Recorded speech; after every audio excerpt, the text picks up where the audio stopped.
అసలు ఈ రేవంత్ రెడ్డి ముచ్చట కాంగ్రెస్ పార్టీ వాళ్ళ ముచ్చటే అర్థం కాదు. ఢిల్లీలో జరిగిన ఏఐ సమ్మిట్కి తెలంగాణ ముఖ్యమంత్రి రేవంత్ రెడ్డి పోయిండు కదా, చూసిర్రు కదా. ఆడ ఆల్రెడీ ఎందుకు పోయిండో అర్థం కాదు. ఆడ కూర్చుంటే ఆయన ముందల్నే గూగుల్ సీఈఓ ఏం చెప్పిండు, ఆ ఏఐని తీసుకుపోయి విశాఖపట్నంలో పెడతామని చెప్పిండు. పోయి తెలంగాణలో తీసుకొచ్చే అంత ఇది లేదు ఆడిపోయి మాట్లాడి, కానీ పోయిండు.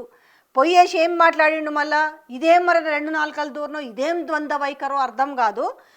ఒకవైపు ఇండియా ఏఐ సమ్మిట్ 2026 కార్యక్రమంలో పాల్గొని కేంద్ర ప్రభుత్వం బ్రహ్మాండం అంటూ అద్భుతం అంటూ పొగడ్తలతో ముంచెత్తిండు తెలంగాణ ముఖ్యమంత్రి Revanth Reddy. I congratulate Government of India, Honorable Prime Minister Sri Narendra Modi ji and Sri Ashwini Vaishnav ji, Minister for Electronics and IT, for making this possible.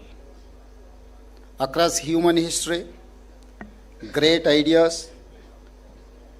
discoveries and inventions have changed our lives.